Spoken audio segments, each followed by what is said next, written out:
नमस्कार मित्रांनो, स्वागत आहे परत एकदा तुमच्या आवडत्या चॅनल हॅलो टीचरमध्ये. मित्रांनो, DBT क्राफ्ट इन्स्ट्रक्टर याच्या केसच्या संदर्भात काहीतरी अपडेट द्या असे रोजचे मेसेज आपल्या चॅनलला येत आहे आणि त्याच्या संदर्भात मी माहिती घेण्याचा प्रयत्न केला आणि जी माहिती माझ्यापर्यंत आली त्या माहितीच्या आधारे मी हा व्हिडिओ बनवत आहे. ठीक आहे. तर मित्रांनो, सांगायचे तात्पर्य एवढंच आहे की डिप्लोमा आणि डिग्री ही जी केस चालू होती तर त्या केसच्या संदर्भात जी 13 नोव्हेंबर आखरीची तारीख होती, आखरीची सुनवाई होती, त्या आखरीच्या सुनवाईमध्ये काय झालेलं आहे आणि काय नेमकी पुढची प्रोसेस आहे हे सुद्धा मी तुम्हाला व्हिडिओच्या माध्यमातून सांगणार आहे मिळालेल्या माहितीप्रमाणे. तर मित्रांनो, जी आखरीची सुनवाई आहे ते 13 नोव्हेंबरला कंप्लीट झालेली आहे. आता जी निकालाची वाट आहे, निकाल अजून दिलेला नाही आहे कोर्टाने. ठीक आहे. तर याच्या संदर्भात आपल्याला अशी माहिती आहे की तुम्ही बघू शकता इथे व्यवसाय शिक्षण व प्रशिक्षण संचालनालय महाराष्ट्र राज्य क्राफ्ट इन्स्ट्रक्टर पदाची जी भरती होती 1457 पदाची, त्या भरतीने भरपूर काही केसेस ऑलरेडी झेललेल्या आहेत आणि त्याच्यातच एक केस म्हणजे डिप्लोमा वर्सेस डिग्री केस. ठीक आहे. आता डिप्लोमा विरुद्ध डिग्री केस असा उल्लेख जो आहे तो चुकीचाच आहे, कारण की डिप्लोमाला प्राधान्य देण्याकरता ही केस होती.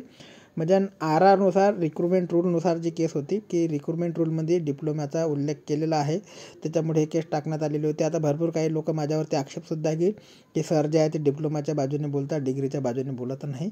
मित्रांनो, असं काही नाही आहे. मला डिप्लोमा आणि डिग्रीमध्ये कसल्याही प्रकारचा भेदभाव नाही.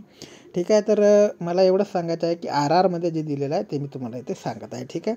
तर त्याकरता जेवढे केस लांबलेले आहे मित्रांनो. आता बघूया नेमकं काय झालेलं आहे. बघा, मुंबई उच्च न्यायालयाच्या औरंगाबाद खंडपीठात ही केस चालू होती आणि DBT क्राफ्ट इन्स्ट्रक्टरचा जो खटला आहे तो 13 नोव्हेंबरला संपला आहे. ठीक आहे. म्हणजे खटल्याची जी आखरी तारीख होती ती 13 नोव्हेंबर होती. एवढं तुम्हाला माहीतच असेल, ही माहिती तुमच्यापर्यंत आलेलीच असेल मित्रांनो. आता 13 नोव्हेंबरला जे आहे मित्रांनो, कोर्टाने जो निकाल आहे आपला राखून ठेवलेला आहे. ठीक आहे. आता तो निकाल केव्हापर्यंत देईल ते सुद्धा मी तुम्हाला सांगणार आहे. तर केसची पार्श्वभूमी जी होती मित्रांनो, प्रकरण जे होतं डिप्लोमाधारकांचा विचार करण्याबाबतचे होते. म्हणजे जे डिप्लोमाधारक आहे, जे बेसिक क्वालिफिकेशन आहे त्यांचा विचार अगोदर करण्यात यावा, त्यांना प्राधान्य देण्यात यावे, याच्याबद्दलची ही केस होती. ह्याच्यानंतर मित्रांनो, रिक्रुटमेंट रूल 1983मध्ये स्पष्ट केलेलं आहे की क्राफ्ट इन्स्ट्रक्टरच्या पदासाठी डिप्लोमा पात्रता आवश्यक आहे. म्हणजे बेसिक क्वालिफिकेशन जे आहे ते आवश्यक आहे, डिप्लोमा. ठीक आहे. तर असं स्पष्ट केलेलं आहे, त्याच्यामुळेच ही जी केस आहे तेवढी लांबलेली आहे मित्रांनो.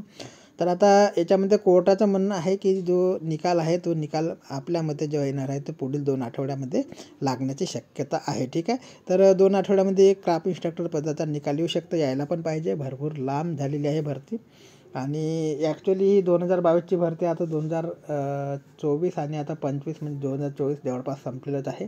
आता 25सुद्धा सुरू होईल, म्हणजे 2 वर्ष जवळपास ही भरती लांबलेली आहे, 2 ते 3 वर्ष. ठीक आहे.